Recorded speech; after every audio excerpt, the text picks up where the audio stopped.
मोतीलाल के मीरा नाम की लड़की थी जो जन्म से ही गूंगी थी। मीरा के पड़ोस में रहने वाले मोहन को बचपन से ही मीरा से प्रेम था। वह साथ साथ खेलते हुए ही बड़े हुए थे। एक दिन की बात है, मोहन ने मीरा से कहा, जोधपुर के राजा जसवंत सिंह अपने महल में एक मंदिर का निर्माण करवा रहे हैं। उस मंदिर का दरवाज़ा बनवाने के लिए उन्हें चंदन की लकड़ी चाहिए, किंतु चंदन की लकड़ी जोधपुर में नहीं मिलती। मैं चंदन की लकड़ी इकट्ठा कर रहा हूँ और कुछ महीने बाद महल जाकर राजा जसवंत सिंह को काफ़ी ऊंचे दामों में चंदन की लकड़ी बेचकर बहुत सारा धन प्राप्त कर लूँगा। तब तुम मुझसे शादी करोगी। मीरा ने इस बात का कोई जवाब नहीं दिया। मोहन की बात सुनकर वह वहाँ से चली गई। अपने घर पहुँचने पर वह सोचने लगी, मोहन बहुत ही गरीब है। जंगल से लकड़ियाँ काट कर लाता है और उन्हें बेचकर अपना और अपनी माँ का पेट जैसे तैसे पालता है। यह मुझे कैसे सुखी रख पाएगा। दूसरी तरफ मोहन भी बहुत उदास हो गया था। वह सोच रहा था, मीरा ने मेरी बात का कोई उत्तर नहीं दिया। अरे, मैं तो उसके इशारों की सारी भाषा भी समझ लेता हूँ। वह नहीं जानती कि मैं उसे कितना प्यार करता हूँ। काश मैं उसे समझा सकता कि मैं उसे कभी कोई तकलीफ़ नहीं होने दूँगा। मीरा के पिता भी अपनी गूंगी बेटी के लिए हमेशा परेशान रहते थे। दिन यूं ही बीत रहे थे। मोहन रोज़ जंगल से लकड़ियाँ काट कर लाता और उन्हें बाज़ार में जाकर बेच देता था। एक दिन की बात है, जब मोतीलाल अपने खेतों से वापस अपनी झोंपड़ी में आया तो अचानक उसकी तबीयत बहुत ख़राब हो गई। जब उसकी बेटी मीरा ने देखा कि उसके पिता बहुत बीमार है तो वह मोहन को बुलाकर घर में ले आई। मोहन ने जब मोतीलाल की तबीयत खराब देखी तो वह तुरंत वैद्य को बुलाकर ले आया, परंतु वैद्य जी द्वारा दी गई दवा का मोतीलाल पर कोई खास प्रभाव नहीं पड़ रहा था। आखिर एक दिन मोतीलाल ने मीरा से कहा, बेटी, अब मैं बचूंगा नहीं। मैं तो चाहता था कि तेरी शादी कर दूं, फिर चैन से मरूंगा, परंतु मेरे मन की बात मेरे मन में ही रह जाएगी। मगर मेरे जाने के बाद तू घबराना मत। पड़ोस के ही गांव पलासरा में मेरा तांत्रिक दोस्त ओम प्रकाश रहता है। तू पलासरा जाकर ओम प्रकाश से मिलना और यह पत्र उसे दे देना। वह तेरे लिए कोई अच्छा बंदोबस्त कर देगा और साथ ही कोई अच्छा सा लड़का देखकर तेरा विवाह भी करवा देगा। उसी दिन मोतीलाल की मौत हो गई। गांव वालों ने मिलकर मोतीलाल का अंतिम संस्कार कर दिया। मोहन की माँ ने गूंगी मीरा को बहुत दिलासा दिया, बेटी रो मत, हम तेरे साथ हैं। अगले दिन जब मोहन मीरा के घर पर आया तो उसने देखा कि मीरा अपना सामान एक पोटली में बांध रही थी। वह समझ गया कि मीरा कहीं जाने की तैयारी कर रही है।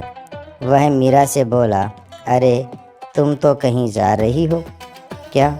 मीरा ने इशारों में मोहन को बता दिया कि वह पलासरा जा रही है। तब मोहन उदास होकर बोला, क्या तुम यहाँ पर मेरे साथ मेरी बनकर नहीं रह सकती? मैं तुम्हें किसी भी प्रकार का कोई कष्ट नहीं होने दूंगा। मीरा ने मोहन की इस बात का कोई जवाब नहीं दिया। तब वह बोला, ठीक है, यदि तुम जाना ही चाहती हो तो जाओ, मगर मुझे विश्वास है कि मेरा प्रेम तुम्हें एक दिन अवश्य ही मेरे पास वापस खींच लाएगा। यदि तुम कहो तो मैं तुम्हारे साथ चलूं। मैं तुम्हें पलासरा छोड़कर वापस लौट आऊँगा। मीरा ने इनकार में सिर हिलाया और इशारों में मोहन को समझा दिया कि वह उसकी फिक्र ना करे, वह चली जाएगी। मीरा जब पलासरा गांव में पहुंची तब वहां का नज़ारा देखकर वह बहुत डर गई। असल में पलासरा गांव में मौत की तबाही मची हुई थी। पिछले 2 दिनों से पूरे गांव में अचानक एक महामारी फैल गई थी, जिसके कारण बहुत से गांव वाले मर चुके थे। पलासरा में हर जगह पर मृत्यु को देखती हुई मीरा एक जगह पर पहुंची। तब उसे एक आवाज़ सुनाई दी। एक झोंपड़ी में से किसी के कराहने का तेज स्वर सुनाई दे रहा था, जिसे सुनकर वह रुक गई। वह झोंपड़ी के अंदर गई तो वहाँ बिस्तर पर एक बूढ़ा आदमी लेटा हुआ था। वह बोला, बेटी तुम कौन हो? इस समय तुम मेरे लिए साक्षात देवी बनकर आई हो। असल में मीरा यह नहीं जानती थी कि अनजाने में वह अपने पिता के मित्र तांत्रिक ओम प्रकाश के यहाँ पहुँच गई है। वह आदमी बोला, मैं तांत्रिक ओम प्रकाश हूँ बेटी। मैं दुनिया को चमत्कार दिखाया करता था, मगर आज लकवे का शिकार होकर लाचार पड़ा हूँ। क्या तुम एक काम कर सकती हो? वह सामने लोटे में जो जल रखा हुआ है वह मेरे मुंह में डाल दो। मीरा ने आगे बढ़कर लोटा उठाया और वापस पलटकर तांत्रिक ओम प्रकाश के पास पहुंची। मगर यह क्या, तांत्रिक तो मर चुका था। मीरा ने देखा, यह तो मर चुके हैं। अब मैं कहाँ पर जाऊँ और क्या करूँ? इतने लंबे सफ़र के बाद मीरा को बहुत तेज़ प्यास भी लग रही थी। अपनी बेचैनी और प्यास को कम करने के लिए वह लोटे का जल पीने लगी और गट गट करती सारा जल पी गई।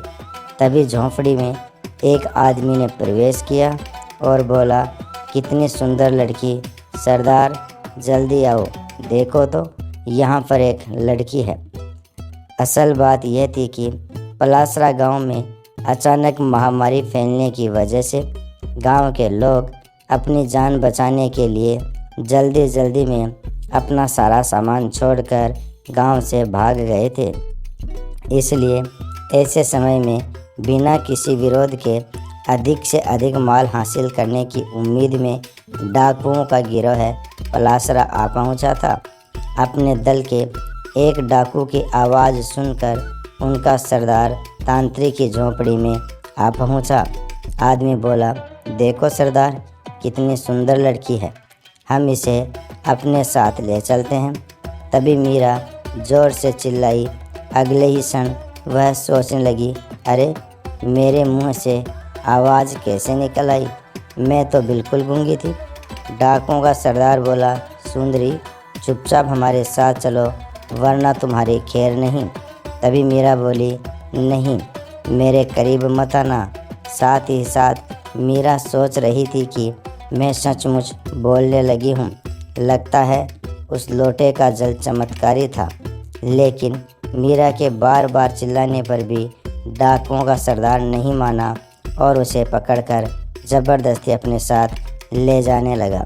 तब मीरा ने चिल्लाकर कहा, छोड़ दे मुझे, भगवान करे तेरी टांगें टूट जाए, भगवान करे तेरी आंखें फूट जाए। उसका इतना कहना था कि डाकुओं का सरदार लंगड़ा हो गया और उसकी आंखों की रोशनी भी चली गई। मीरा को मालूम नहीं था कि उसके मुंह से जो कुछ भी निकल रहा है वह सच हो रहा है। डाकुओं का सरदार चिल्लाने लगा, मैं अंधा हो गया, मुझे कुछ दिखाई नहीं दे रहा है, मेरी टांगें भी नहीं चल पा रही है। सरदार के साथ जो दूसरा साथी था वह घबराकर घर से बाहर निकल आया और अपने साथियों को चिल्ला चिल्ला कर बताने लगा, साथियों, अंदर जो लड़की है वह मुझे कोई डायन लगती है। उसने जो भी कहा वो सच हो गया। उसने कहा सरदार की टांगें टूट जाए और वह लंगड़ा हो जाए, तो सरदार लंगड़ा हो गया। उसने कहा सरदार अंधा हो जाए तो वह अंधा हो गया। अवश्य ही वह कोई जादूगरनी डायन है। मैं तो कहता हूँ हम सबको यहाँ से भाग जाना चाहिए, इसी में हमारी भलाई है। बाकी सब डाकू वहाँ से भाग चुके थे। अब वहाँ पर सिर्फ मीरा और वह अपाहिज डाकू ही बाकी रह गए थे। डाकुओं का सरदार जो अब तक अंधा और लंगड़ा हो चुका था वह मीरा से कहने लगा, सुनो देवी, मुझ अंधे और अपाहिज को यहाँ पर छोड़कर मत जाओ। मीरा ने कहा, परंतु मैं तुम्हें अपने साथ कैसे ले जा सकती हूँ? तुम तो चल भी नहीं सकते और इस महामारी से ग्रस्त गांव से निकलने के लिए मुझे एक तेज़ भागने वाले घोड़े की ज़रूरत है। तुम घोड़ा बन जाओ तो मैं तुम्हें अपने साथ रख सकती हूँ। मीरा की बात पूरी हुई कि डाकुओं का सरदार एक घोड़े में बदल गया। मीरा सोचने लगी, वाह, यह तो कमाल हो गया। इसके बाद वह घोड़े पर सवार हो गई और उस गांव से बाहर चली पड़ी। फिर एक अन्य गांव में जा पहुंची। उस गांव में चारों तरफ सन्नाटा छाया हुआ था। मीरा सोचने लगी, ऐसा लगता है जैसे मैं किसी मुर्दों की बस्ती में आ गई हूँ। इतने मकान हैं पर सबके दरवाजे बंद हैं। कहीं कोई आदमी दिखाई नहीं दे रहा है। परंतु रात हो गई है। रात को सफ़र करना ठीक नहीं है। यहीं किसी घर में शरण लेकर विश्राम करना ही ठीक रहेगा। यह सोचकर उसने एक घर का दरवाज़ा खटखटाया।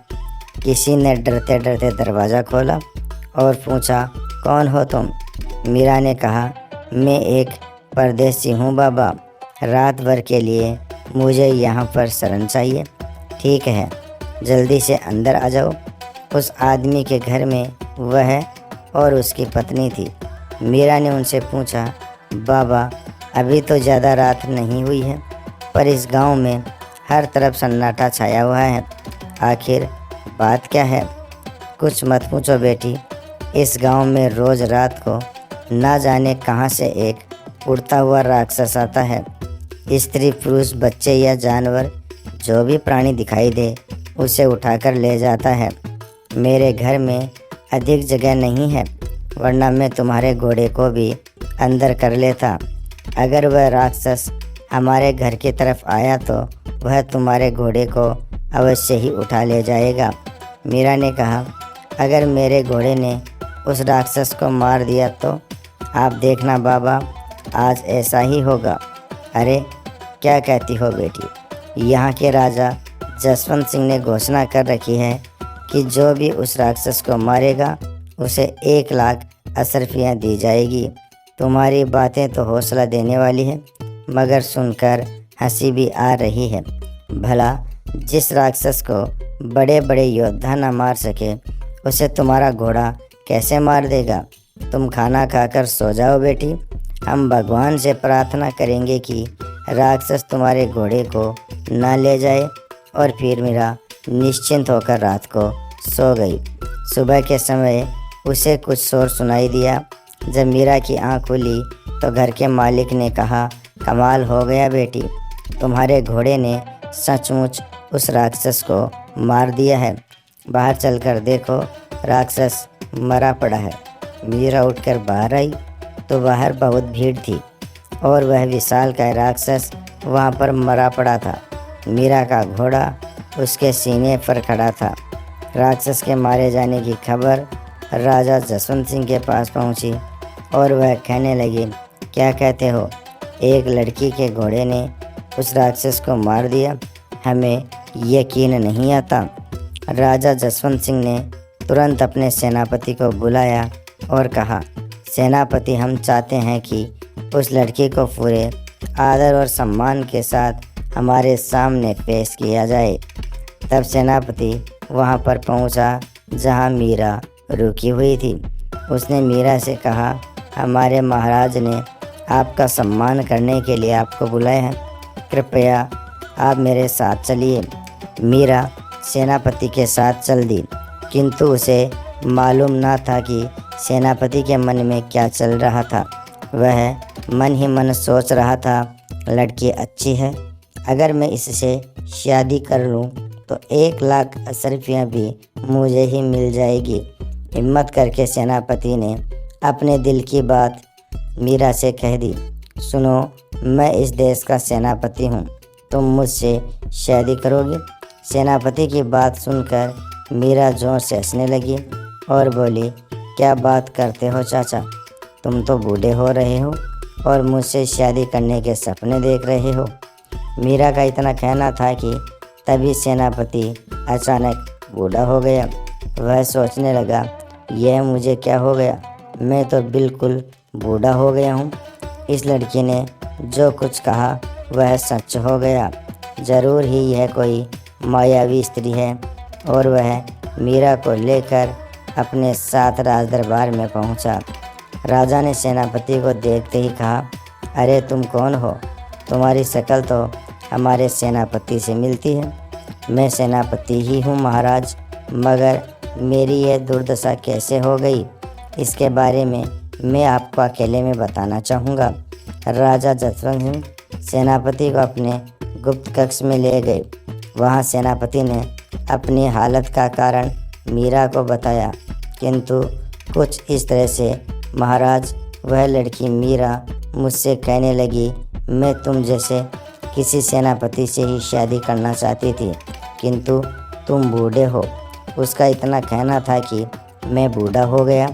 यह लड़की बहुत ही खतरनाक है महाराज, यह जो कहती है वह सच हो जाता है। सेनापति से मीरा की इस विशेषता के बारे में जानकर राजा जसवंत सिंह चिंतित होकर विचार विमर्श करने के लिए अपने महामंत्री को बुलाते हैं। महामंत्री ने कहा, मेरे विचार से हमें इस लड़की को सभी सुख सुविधाएं उपलब्ध करवानी चाहिए। राजा ने कहा, क्या मतलब? मंत्री ने कहा, मतलब यह महाराज कि हम इसे रहने के लिए एक अच्छा घर, खाने पीने के लिए बढ़िया पकवान और आराम के लिए नौकर चाकर उपलब्ध करा देते हैं। फिर महामंत्री ने अपनी पूरी योजना विस्तार पूर्वक राजा जसवंत सिंह और सेनापति को बता दी और कहा, हम इस लड़की को इस तरह का आराम उपलब्ध करा देते हैं, बदले में हम अपने देश के दुश्मनों को दबाने में और उनका नाश करने में इस लड़की की मदद ले सकते हैं। फिर सब कुछ महामंत्री की योजना के अनुसार ही हुआ। मीरा को रहने के लिए एक शानदार महल, सेवा के लिए नौकर चाकर उपलब्ध करा दिए गए। साथ ही इनाम की 1,00,000 अशर्फियाँ भी उसे दे दी गई। कुछ दिनों बाद राजा जसवंत सिंह ने महामंत्री के सुझाव पर अमल करते हुए मीरा को अपने गुप्त कक्ष में बुलाया। मीरा ने पूछा, आपने मुझे बुलाया महाराज? हाँ बिटिया, हम तुमसे एक बात पूछना चाहते हैं। मीरा ने कहा, क्या महाराज? राजा ने कहा, हमारा पड़ोसी राज्य भगतपुरा बड़ा ही शक्तिशाली है। उसका राजा हमारे राज्य पर आक्रमण करने वाला है। यदि राजा ने आक्रमण कर दिया तो हम सब मारे जाएंगे और हमारा राज्य तबाह हो जाएगा। हमारे ज्योतिषी ने कहा है कि यदि तुम जैसी कोई कुंवारी कन्या भगवान से प्रार्थना करे कि राजा भगत सिंह मर जाए, उसकी सेना में महामारी फैल जाए, तो ही हमारा देश बच सकता है। मीरा ने कहा, किसी का बुरा चाहना तो कोई अच्छी बात नहीं है महाराज, पर किसी बुरे आदमी का बुरा चाहना मेरे विचार से बुरी बात नहीं है। मैं आज ही भगवान से प्रार्थना करूंगी कि राजा भगत सिंह मर जाए और उसकी सेना में महामारी फैल जाए। राजा जसवंत सिंह के इरादों से बेखबर मीरा ने भगवान से प्रार्थना की। ऐसा करते ही राजा जसवंत सिंह की मृत्यु हो गई और उसकी सेना में महामारी फैल गई। इसके कुछ दिनों बाद राजा जसवंत सिंह ने फिर से मीरा को अपने गुप्त कक्ष में बुलाया और कहा, बिटिया, हमारे पड़ोस के राज्य गोपालपुर की जनता पानी के अभाव में प्यासी मर रही है। वहाँ की नदियाँ सूख चुकी है। हम चाहते हैं कि वहाँ पर बाढ़ आ जाए और सारे राज्य में पानी ही पानी हो जाए, किंतु महाराज, मैं इसके लिए क्या कर सकती हूँ? बेटी, तुम भगवान से यह प्रार्थना कर सकती हो कि गोपालपुर में बाढ़ आ जाए। जब मीरा ने गोपालपुर में बाढ़ आने की बात जुबान से निकाली तो सारे गोपालपुर में भयंकर बाढ़ आ गई और सब कुछ तहस नहस हो गया। गोपालपुर में बाढ़ आने की खबर जब राजा जसवंत सिंह और उसके महामंत्री को पता चली तो वे दोनों बड़े ही प्रसन्न हुए। महामंत्री बोला, यह तो कमाल ही हो गया। हमारे दोनों पड़ोसी शत्रु राज्यों की हालत अब बहुत ही ज़्यादा खराब हो चुकी है। अब यदि हम इन राज्यों पर आक्रमण कर दें तो हमारी विजय निश्चित होगी। मीरा यह नहीं जानती थी कि वास्तव में राजा जसवंत सिंह ने उसे अपनी स्वार्थ सिद्धि का साधन बना लिया है। कुछ महीने और बीत गए। हर तरह की सुख सुविधाएं होते हुए भी मीरा पूरी तरह से संतुष्ट नहीं थी। वह एक दिन सोच रही थी, कितने नौकर चाकर हैं मेरी सेवा के लिए, परंतु फिर भी मैं कितनी अकेली हूँ। अब मुझे शादी कर लेनी चाहिए। उस रात जब मीरा गहरी नींद में सो रही थी तो उसके महल में अचानक बहुत से सैनिक आ गए और सोती हुई मीरा को पलंग सहित उठाकर ले गए। मीरा के महल के नौकर चाकरों को उन सैनिकों ने बड़ी ही बेदर्दी से ख़त्म कर दिया। जब मीरा की आँख खुली तो वह कहने लगी, अरे मैं कहाँ पर हूँ और आप सब कौन हो? हम आपके शुभ चिंतक हैं, आपके मित्र हैं। हमने महामंत्री के कहने पर आपकी जान बचाई है। मीरा ने कहा, क्या मतलब? तभी महामंत्री ने वहाँ पर प्रवेश किया और बोले, मतलब मैं बताता हूँ। हमारे राजा जसवंत सिंह ने आपकी वजह से अपने 2 शत्रु राज्य पर विजय प्राप्त कर ली, किंतु अब वह इस डर से आपकी हत्या करवाना चाहते हैं कि कहीं कल को आप उनके लिए खतरा न बन जाओ। मीरा बोली, मैं आपकी बात नहीं समझी मंत्री जी। मंत्री बोला, मैं आपको समझाता हूँ, क्योंकि आपकी बात हमेशा सच हो जाती है। इसीलिए महाराज जसवंत सिंह ने सोचा कि कल को तुम जोधपुर की महारानी बनने के सपने देखने लगोगी, इसीलिए उन्होंने तुम्हारी हत्या का आदेश दिया है, किंतु हमने तुम्हें बचा लिया। मीरा ने कहा, मुझे विश्वास नहीं होता कि महाराज ऐसा आदेश कैसे दे सकते हैं। मंत्री ने कहा, मगर सच्चाई तो यही है मीरा जी, आप इन सैनिकों से पूछ लीजिए। मैंने अपनी जान पर खेलकर आपको बचाया है। फिर महामंत्री ने अपने विश्वसनीय सैनिकों की मदद से मीरा को यह विश्वास दिला दिया कि राजा जसवंत सिंह सचमुच ही उसे मार देना चाहता था। मीरा बोली, भगवान की कसम, मैंने तो कभी महारानी बनने का विचार तक नहीं किया, किंतु अब मैं महारानी बनकर रहूँगी। मंत्री बोला, यह तो बड़ी आसानी से हो सकता है मीरा जी। आप भगवान से प्रार्थना कीजिए कि महाराज जसवंत सिंह और उनके परिवार पर राजमहल की छत गिर जाए। इस प्रकार महाराज और उनके परिवार की मौत हो जाएगी। तब मैं अपने सैनिकों की मदद से तुरंत राज सिंहासन पर अपना अधिकार कर लूँगा और राजा बन जाऊँगा। फिर मैं तुमसे विवाह करके तुम्हें जोधपुर की महारानी बना दूँगा। मीरा ने कहा, ठीक है, यदि आप सच बोल रही हैं तो मैं भगवान से प्रार्थना करती हूँ कि राजमहल की छत गिर जाए और महाराज की मृत्यु हो जाए, परंतु यदि आपने झूठ बोला तो भगवान आपको मिट्टी का बना दे। मीरा ने अपनी बात पूरी की ही थी कि महामंत्री मिट्टी की मूर्ति में बदल गया। अगले ही पल महामंत्री के सभी सैनिक मीरा के कदमों में पड़े और क्षमा मांगने लगे। बाद में मीरा के पूछने पर सैनिकों ने बताया कि महामंत्री के दिमाग में राजा जसवंत सिंह को मरवा कर राजा बनने का विचार आया और उसी ने षड्यंत्र करके आपके सभी नौकर चाकरों की हत्या करवा कर आपको महल से उठवा लिया था। वास्तव में महाराज जसवंत सिंह ने तो आपके बुरे की कल्पना तक नहीं की। फिर मीरा के कहने पर वह सभी सैनिक महाराज जसवंत सिंह के सामने प्रस्तुत हुए और उन्हें सारी सच्चाई बताई दी। राजा ने कहा, मुझे विश्वास नहीं था कि महामंत्री ऐसा कर सकते हैं। राजा ने उन सभी सैनिकों को क्षमा कर दिया। राजा ने मीरा से कहा, अब तुम क्या चाहती हो बिटिया?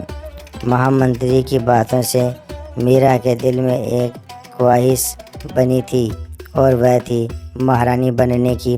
वह बेझिझक बोली, मैं जोधपुर की महारानी बनना चाहती हूँ। जसवंत सिंह ने कहा, क्या?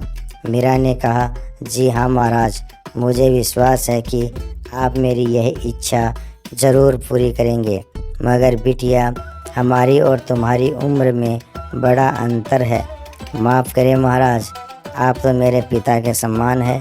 मैं आपसे विवाह करने की कल्पना भी नहीं कर सकती, किंतु आप अपने पुत्र से मेरा विवाह करवा सकते हैं।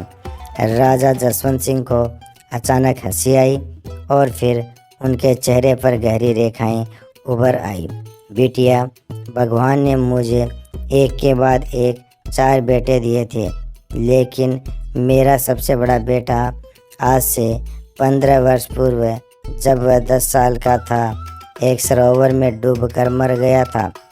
उससे छोटे 2 बेटे 10 साल पहले मेरे साथ जंगल में शिकार के लिए गए थे, पर एक नरभक्षी शेर ने आक्रमण कर दिया और दुर्भाग्यवश वह मेरे दोनों बेटों को उठाकर ले गया। उस दिन से मैंने शिकार करना छोड़ दिया। अब मेरा एक बेटा और एक बेटी है। बेटे की उम्र केवल 8 साल है और वह तुमसे बहुत छोटा है। क्या अब भी तुम मेरे बेटे से विवाह करना चाहोगी? मीरा ने कहा, नहीं महाराज, किंतु मैं जोधपुर की महारानी बनना चाहती हूँ। मेरी इच्छा पूरी करने के लिए आपको कुछ करना होगा। मीरा की जिद के आगे राजा खुद को बेबस महसूस कर रहे थे। खैर, उस सभा के बाद राजा जब अपने कक्ष में पहुँचे तो उनकी पत्नी ने पूछा, क्या बात है महाराज, आप बहुत उदास हैं? राजा जसवंत सिंह ने अपनी पत्नी को अपनी उदासी का कारण बताया और मीरा के बारे में सब कुछ बताया। महारानी, उस लड़की की बातों में बड़ी ताकत है। वह जो भी कहती है वह सच हो जाता है। ठीक है महाराज, इस समस्या से छुटकारा पाने का उपाय मैं बताती हूँ। और फिर अगले दिन राजा ने मीरा से कहा, बिटिया, हमने निर्णय लिया है कि कल सुबह तुम्हारे राजमहल के बाहर जो व्यक्ति सबसे पहले तुम्हें दिखाई देगा उससे तुम्हारा विवाह कर देंगे। इस प्रकार वह जोधपुर का राजा बन जाएगा और तुम महारानी। राजा जसवंत सिंह की बात सुनकर मीरा बहुत प्रसन्न हो गई। किस्मत की बात है, उसी रात को मीरा का बचपन का साथी मोहन चंदन की लकड़ियों का एक गट्ठर लेकर जोधपुर आया। उसे पता था कि राजा जसवंत सिंह को अपने राजमहल में एक मंदिर का दरवाज़ा बनवाने के लिए चंदन की लकड़ियों की ज़रूरत है। सुबह सुबह ही मोहन लकड़ियों का गट्ठर लिए राजमहल में पहुंचा। तभी संयोग से मीरा बाहर निकल आई और, मोहन, तुम यहाँ पर हो? मोहन ने कहा, मीरा, तुम राजमहल में, और बोलने कैसे लगी? तभी राजा जसवंत सिंह वहाँ पर आ पहुँचे और बोले, बिटिया, तुमने राजमहल से बाहर निकलकर इसी व्यक्ति को सबसे पहले देखा है।